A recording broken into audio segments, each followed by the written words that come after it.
America అభివృద్ధి చెందిన దేశం. అందుకే ఆ దేశాన్ని అగ్రరాజ్యంగా చెబుతుంటారు. ఇంత గుర్తింపు పొందిన ఆ దేశం వృద్ధి చెందడానికి అప్పులు కూడా కారణమేనట. ఆశ్చర్యపోకండి, ఇది నిజమేనని తాజా గణాంకాలు చెబుతున్నాయి. ప్రతి ఏటా అమెరికా కట్టే వడ్డీలే దీనికి నిదర్శనం అంటూ ఉదహరిస్తున్నారు. 2024 జూన్ లెక్కల ప్రకారం దేశవ్యాప్తంగా వసూలైన వ్యక్తిగత ఆదాయ పన్నులు 76% జాతీయ రుణాన్ని చెల్లించేందుకే అమెరికా వెచ్చిస్తోందని గణాంకాల్లో వెల్లడైంది. ఇక ఇదే విషయాన్ని పలువురు సోషల్ మీడియాలో పోస్టులు చేస్తున్నారు. ప్రపంచ కుబేరుడు ఎలాన్ మస్క్ కూడా ఇదే పేర్కొన్నారు.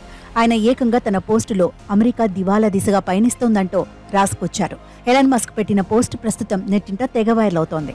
అమెరికా దివాలా తీస్తుందనే అంశంపై చర్చ కొనసాగుతోంది. అమెరికాలో జాతీయ రుణం పెరుగుతోంది. ఈ సమస్య అగ్రరాజ్యాన్ని ఎప్పటినుంచో వెంటాడుతోంది. టెస్లా సీఈఓ ఎలాన్ మస్క్ గతంలో కూడా చాలాసార్లు ఈ విషయాన్ని నొక్కి చెప్పారు. తాజాగా అమెరికా దివాలా తీస్తోందని ఓ వ్యక్తి పెట్టిన పోస్టును మస్క్ రీట్వీట్ చేశారు. అమెరికా వ్యక్తిగత ఆదాయ పన్ను వసూళ్లలో 76% జాతీయ రుణ చెల్లింపులకే ఖర్చు చేస్తున్నట్లు పేర్కొన్నారు.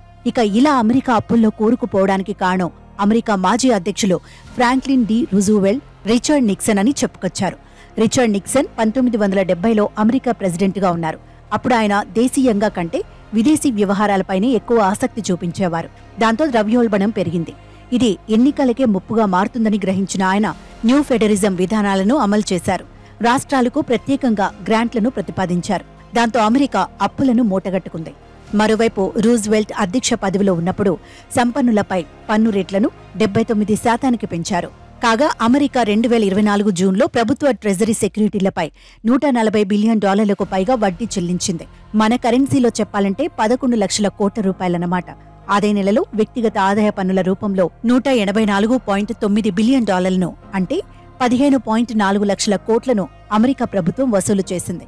త్వరలోనే ఫెడరల్ పన్ను ఆదాయంలో 100% రుణ వడ్డీని చెల్లించడానికే వెచ్చిస్తారని పలువురు చెబుతున్నారు. ప్రభుత్వ ఖర్చుల కోసం అప్పు చేయాల్సిందే అంటున్నారు.